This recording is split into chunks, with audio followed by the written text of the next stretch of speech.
नमस्कार, आप सभी का स्वागत है बीएसएस ऑनलाइन में। तो आज के इस वीडियो में हम भारत में कृषि से संबंधित जो भी महत्वपूर्ण तथ्य हैं और जो भी प्रश्न बनते हैं उन्हें कवर करेंगे। हम इस एक ही वीडियो में भारत में कृषि से संबंधित जितने भी महत्वपूर्ण तथ्य हैं उन्हें कवर करेंगे। तो ये वीडियो आपके लिए काफ़ी इम्पॉर्टेंट होने वाली है। आप इसे पूरा एंड तक ज़रूर देखना और वीडियो के लास्ट में हम प्रीवियस ईयर में पूछे गए प्रश्न भी कवर करेंगे। तो आज आपको बहुत कुछ नया सीखने को मिलेगा, इसीलिए वीडियो को पूरा देखना। तो चलिए बिना देरी किए हुए वीडियो की शुरुआत करते हैं। तो भारत को एक कृषि प्रधान देश कहा जाता है। क्यों कहा जाता है? क्योंकि हमारे देश का जो इकोनॉमिक सर्वे है ये बताता है कि हमारे यहाँ की लगभग 55% जनसंख्या प्रत्यक्ष रूप से कृषि पर निर्भर है। इसीलिए भारत को एक कृषि प्रधान देश कहा जाता है। बात करें भारत में कृषि के बारे में, तो भारत में कुल भूमि का 55% कृषि क्षेत्र मानसून पर निर्भर है। वहीं कुल क्षेत्रफल का 45% क्षेत्र सिंचित है। सिंचित का मतलब यहाँ पे सिंचाई की सुविधा है, यानी ये मानसून पर निर्भर नहीं है। वहीं जो ये 55% क्षेत्र है ये मानसून पर निर्भर है। बारिश होगी तो अच्छी फसल होगी, अगर बारिश नहीं होगी तो फसल अच्छी नहीं होगी, या फिर सूखा पड़ जाएगा तब भी अच्छी फसल नहीं होगी। वहीं बात करें भारतीय किसान के बारे में कि यहाँ पे किस तरीके के किसान हैं और कौन कौन से फसलें उगाते हैं, मतलब किस टाइप के, तो कुल फसलों का लगभग 60 से 65% जो फसल होता है वो खाद्यान्न फसलें उपजाया जाता है। वहीं 35 से 40% वाणिज्यिक यानी व्यापारिक फसलें। देखिए, जो खाद्यान्न फसलें होते हैं इन्हें लोग खाने के लिए यानी अपने उपभोग के लिए उगाते हैं, जैसे गेहूं चावल हो गया। वहीं जो व्यापारिक या जो वाणिज्यिक फसलें हैं इन्हें बेचकर इनसे पैसा कमाया जाता है, इससे व्यापार होता है। तो जैसे कपास हो गया, जूट हो गया, गन्ना हो गया, ये हो गए, ये जो है वाणिज्यिक फसलें हैं। अब हम बात करते हैं भारत में कुल क्षेत्रफल के बारे में। तो भारत का जो कुल क्षेत्रफल का 51% भाग पर कृषि किया जाता है और वहीं जो है 21% भाग पर वन है, जंगल, और 24% भाग बंजर यानी भूमि है, इस पर कोई भी फसल नहीं होती है। वहीं जो 4% भाग है वहाँ पे चारागाह, पशुओं के लिए चारागाह है। वहीं बात करें भारत के कृषि जलवायु क्षेत्र के बारे में, यानी कहाँ कहाँ पे कृषि जलवायु क्षेत्र है, तो हर पौधा एक विशिष्ट जलवायु में ही अपना विकास करता है, यानी अलग अलग जगह पे अलग अलग पौधे का विकास होता है। जैसे गेहूं एक शीतोष्ण कटिबंधीय पौधा है, अतः इसे सर्दी की ऋतु में उगाया जाता है। जितने भी बच्चे गांव से होंगे आप लोग देखते होंगे कि ये सर्दी यानी ठंडी के मौसम में गेहूं को उगाया जाता है। वहीं धान एक उष्ण कटिबंधीय पौधा है, अतः इसे गर्मी में मानसून के समय उगाया जाता है। जब गर्मी आता है यानी जब गर्मी में जब मानसून आता है उस समय इस फसल को उपजाया जाता है। वहीं जलवायु के आधार पर योजना आयोग ने भारत को कुल 15 कृषि जलवायु क्षेत्र में विभाजित किया है। आइए इसको भी विस्तार से देखते हैं। तो जैसे पहला हो गया पश्चिमी हिमालयी भाग, दूसरा पूर्वी हिमालयी भाग, तीसरा निचला गंगेय मैदानी क्षेत्र, चौथा मध्य गंगेय मैदानी क्षेत्र, पांचवा उच्च गंगेय मैदानी क्षेत्र, छठा गंगेय पार मैदानी क्षेत्र, सातवां पूर्वी पठार तथा पर्वतीय क्षेत्र, आठवां केंद्रीय पठार तथा पर्वतीय क्षेत्र, नौवां पश्चिमी पठार तथा पर्वतीय क्षेत्र, 10वां दक्षिण पठार तथा पर्वतीय क्षेत्र, 11वां पूर्वी तटीय मैदान क्षेत्र और पर्वतीय क्षेत्र, 12वां पश्चिमी तटीय मैदान क्षेत्र और पर्वतीय क्षेत्र, 13वां गुजरात मैदानी क्षेत्र और पर्वतीय क्षेत्र, 14वां पश्चिमी मैदानी क्षेत्र और पर्वतीय क्षेत्र। वहीं बात करें 15वां के बारे में तो ये हो गया आपका द्वीपीय क्षेत्र। अब हम बात करते हैं भारतीय कृषि के समक्ष कुछ समस्याओं के बारे में। ये समस्याएं जो हमारे किसान को बहुत परेशान करती है, हमारे देश को आगे बढ़ने से रोकती हैं। तो चलिए हम देखते हैं कि वो कौन कौन सी समस्याएं हैं जो कृषि के समक्ष आती हैं। तो सबसे पहला है मानसून पर अत्यधिक निर्भरता। जो हमारा किसान है वो ज़्यादातर मानसून पर ही निर्भर रहता है। जैसा कि हमने बताया कि आधे से अधिक भूमि जो है वो मानसून पर निर्भर रहता है। जैसे इसीलिए भारतीय कृषि को मानसून का जुआ भी कहा जाता है। अगर बारिश ज़्यादा हो जाएगी तो फसल खराब हो जाएगी, बारिश कम होगा तब भी फसल नहीं होगा। आप लोग देखते होंगे, जो बच्चे गांव से होंगे या फिर जो गांव में देखते होंगे कि जब बारिश हो जाती है अधिक तब भी फसल खराब हो जाती है, नहीं होती है तब भी सूख जाता है। देखिए, जब धान का फसल होता है और जब बारिश नहीं होती है तो देखिए किसान कितने परेशान हो जाते हैं। बिल्कुल इंजन या ट्यूबवेल का उपयोग करते हैं तब भी उनका जो है पूरा खेत अच्छे से नहीं सिंचित हो पाता है। अब हम बात करते हैं कृषि का अशिक्षित एवं परंपरावादी होना। जैसे जो हमारा किसान है वो कैसा किसान है, वो बिल्कुल परंपरावादी है, वो परंपरावादी विचार से चलता है। एक तो अशिक्षित, हमारे देश में आप लोग देखते होंगे कितने परसेंट जनसंख्या जो है पढ़ी लिखी बहुत कम है और इसकी वजह से खेती भी नहीं हो पाती है। अक्सर गांव में लोग कहते हैं कि कोई बात नहीं, अगर नहीं पढ़ेगा तो खेती करेगा, लेकिन खेती करने के लिए भी शिक्षा ज़रूरी है। तो हमारे भारत का जो अधिकतर किसान है वो अशिक्षित है और पुराने तरीके से कृषि करता है, पूरा परंपरावादी। जिस तरीके उसके बाबा करते थे, उसके पिताजी करते थे, वैसे वो भी करेगा। वो ना ही कोई तकनीक का उपयोग करेगा, जैसे नए नए जो टेक्निकल यंत्र हैं उसका उपयोग नहीं कर पाएगा, और कौन कौन से कीटनाशक हैं इन सब के बारे में अगर ढंग से अगर किया जाए तब जो है अच्छी खेती हो पाएगी। अब हम बात करते हैं कृषि जोतों का छोटा आकार होना। यानी हमारे देश में जो किसान हैं उनके पास जो भूमि का हिस्सा है बहुत कम है, बहुत छोटे छोटे टुकड़े हैं। जैसे आप लोग देख सकते हैं कि भारत में जो किसान हैं उनमें 2/3 के पास 1 हेक्टेयर से भी कम खेती है, यानी कम ज़मीन है। अब आप लोग खुद देखिए कि हमारे देश में कितनी गरीबी है। मान लीजिए किसी के यहाँ किसी के जो पिता हैं वो उनके 4 लड़के हैं, अब वो उनके पास 4 बीघे खेत हैं। अब जब उनके जो 4 लड़के होंगे उनके पास 1-1 बीघा खेत हो जाएगा। तो इस तरीके से देखा जाए तो अपने पिताजी से भी वो 4 गुना गरीब हो गए, यानी उनका ज़मीन 4 भाग में बँट गया, तो वो और भी ज़्यादा गरीब हो गए। तो इस तरीके से खेत कम होता चला जाता है। बहुत से ऐसे लोग होते हैं जिनके खेत में ढंग से कोई मशीन नहीं घूम पाती है, जैसे ट्रैक्टर अच्छे से नहीं घूम पाता है। इस तरीके से भी किसान हैं, इसलिए अच्छी खेती नहीं हो पाती है। और जो चौथा सबसे बड़ा कारण है वो है बीज की निम्न गुणवत्ता, यानी अच्छे क्वालिटी की बीज ना हो पाना।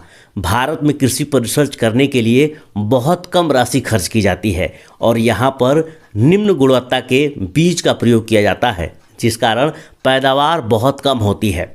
अब जब अच्छा बीज नहीं रहेगा तो उस तरीके से पौधा नहीं होगा, जब पौधा मजबूत नहीं होगा तो अच्छी फसल नहीं होगी। इसीलिए यहाँ पे इसकी वजह से भी कृषि में ये समस्या आती है। और सबसे जो मेन है, आप लोग देख सकते हैं, भंडारण की पर्याप्त सुविधा ना होना।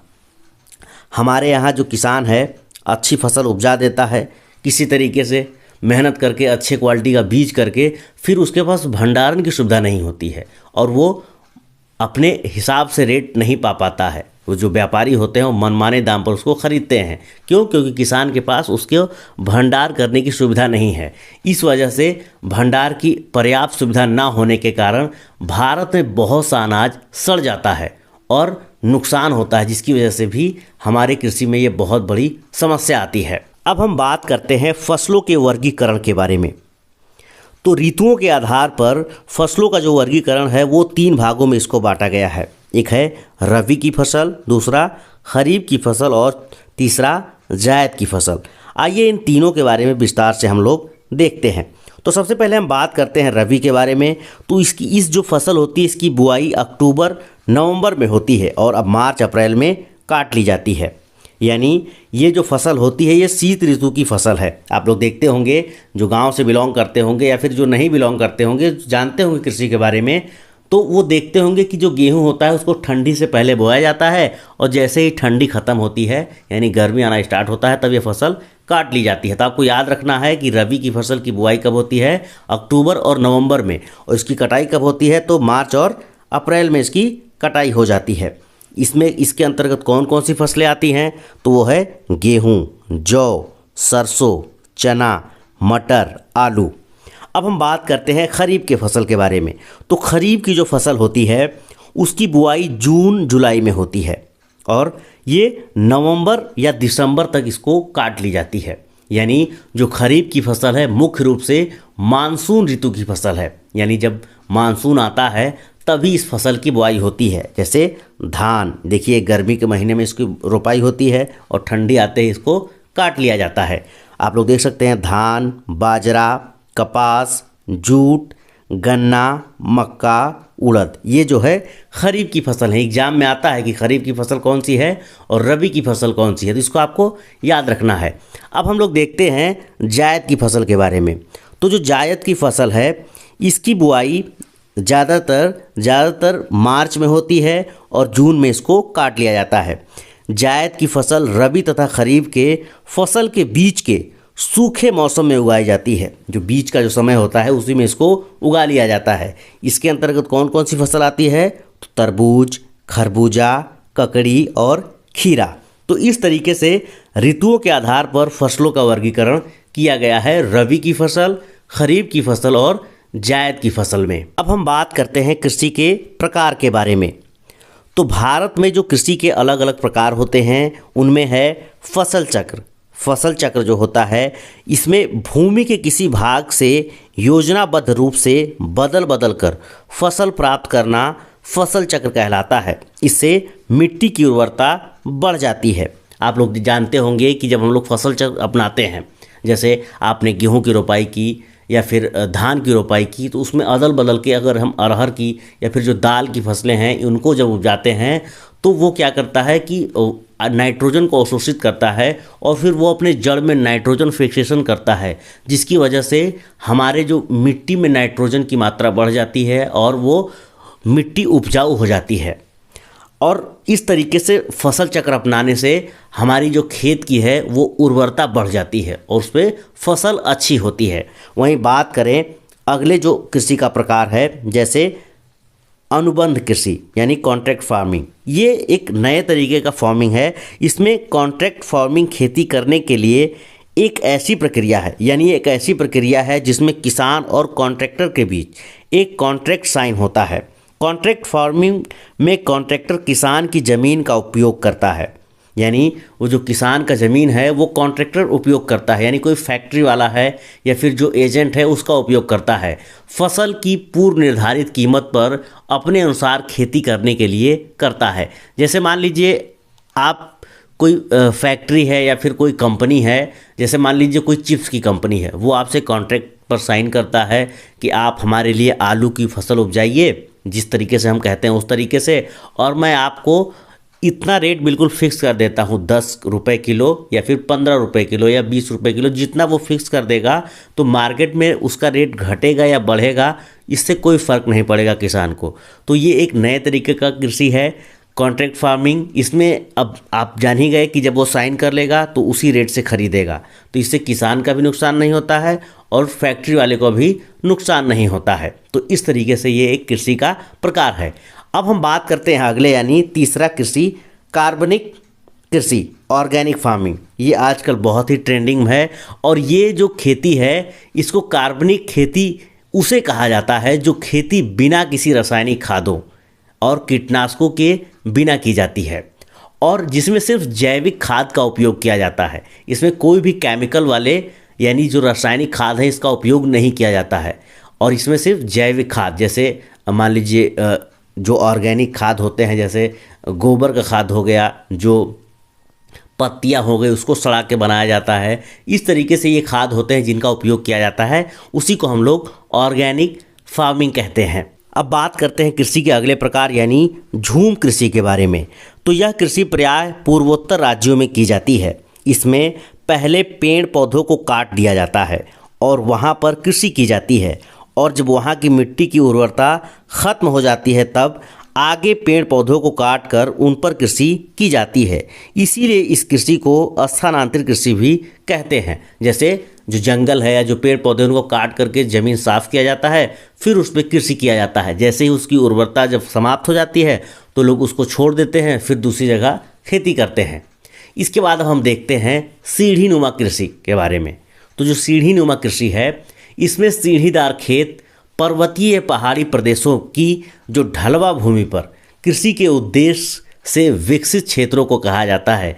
जैसा कि आप लोग इमेज में देख सकते हैं, इस तरीके से ये सीढ़ीदार खेती की जाती है और इन प्रदेशों में पहाड़ों की ढलान पर सीढ़ियों के आकार के छोटे छोटे खेत विकसित किए जाते हैं जो मृदा अपरदन और बारिश के पानी को बहने से रोकने में सहायक होते हैं। जैसे इस तरीके से जो आप लोग फिगर देख रहे हैं, इसमें इस तरीके से खेती की जाती है जिसकी वजह से ये पानी जो है बहता नहीं है और मृदा अपरदन नहीं होता है। अब हम बात करते हैं विभिन्न कृषि क्रांतियों के बारे में।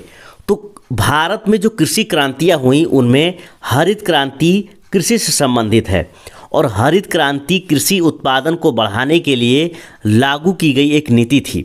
इसके तहत अनाज उगाने के लिए प्रयुक्त पारंपरिक बीजों के स्थान पर उन्नत किस्म के बीजों का प्रयोग को बढ़ावा दिया गया और इसकी शुरुआत 1965 में यूएसए मैक्सिको में हुई और हरित क्रांति के जनक नॉर्मन बोरलॉग हैं और इनको शांति के क्षेत्र में नोबेल पुरस्कार भी मिल चुका है हरित क्रांति के लिए। अब हम बात करते हैं जो हरित क्रांति है यानी भारत में हरित क्रांति। तो भारत में हरित क्रांति के जनक MS स्वामीनाथन को माना जाता है और इसकी शुरुआत जो है 1966 और 67 में हुई। हरित क्रांति का सबसे अधिक प्रभाव गेहूं और चावल की कृषि पर पड़ा। हरित क्रांति के बाद भारत में चावल का उत्पादन 3 गुना बढ़ गया और गेहूं का उत्पादन 5 गुना बढ़ गया। आइए देखते हैं किस क्रांति से कौन से फसल में उत्पादन बढ़ी, यानी कौन सी क्रांति किस फसल से संबंधित है। तो हरित क्रांति का संबंध खाद्यान्न उत्पादन से है, वहीं श्वेत क्रांति का संबंध दुग्ध उत्पादन से है, पीली क्रांति का संबंध तिलहन उत्पादन से, भूरी क्रांति का उर्वरक उत्पादन से, नीली क्रांति का मत्स्य उत्पादन से, लाल क्रांति का टमाटर और मांस उत्पादन से, गुलाबी क्रांति का झींगा मछली उत्पादन से, बादामी क्रांति का मसाला उत्पादन से, सुनहरी क्रांति का फल उत्पादन से, रजत क्रांति का अंडा उत्पादन से, काली क्रांति का पेट्रोलियम उत्पादन से और गोल क्रांति आलू उत्पादन से। तो ये जो सभी जो क्रांतियां हैं इसको कृषि के क्षेत्र में बढ़ावा देने के लिए है। और उसी के बाद एक इंद्रधनुष क्रांति भी आई, यानी जो भी ये जो हरी और पीली, नीली, लाल, गुलाबी, ये जो भूरी, धूसर हैं, इन सभी क्रांतियों को लेकर साथ चलने का जो लक्ष्य था उसी को इंद्रधनुषी क्रांति कहा गया। इंद्रधनुषी क्रांति इसी को कहा गया। इसके अंतर्गत ये लगभग सारी क्रांतियाँ आ जाती हैं। तो अब हम बात करते हैं भारत की प्रमुख फसलों के बारे में। तो जो भारत की प्रमुख फसलें हैं उनमें सबसे जो मुख्य है वो है चावल। चावल भारत की मुख्य खाद्यान्न फसल है और ये भारत विश्व का 21.7% चावल का उत्पादन करता है, यानी पूरे विश्व का ये लगभग 21.7% भारत ही उत्पादन करता है। और भारत में सबसे ज़्यादा उत्पादन करने वाला जो राज्य है वो है पश्चिम बंगाल। बात करें पूरे विश्व में सबसे ज़्यादा चावल का उत्पादन कौन करता है, तो वो चीन करता है। और केंद्रीय चावल अनुसंधान केंद्र जो है ये कटक में है। अब हम बात करते हैं गेहूं के बारे में। तो विश्व में गेहूं के उत्पादन में चीन के बाद भारत का दूसरा स्थान है। भारत विश्व के लगभग 12% गेहूं का उत्पादन करता है और भारत में सबसे ज़्यादा उत्पादन कौन सा राज्य करता है, तो उत्तर प्रदेश गेहूं।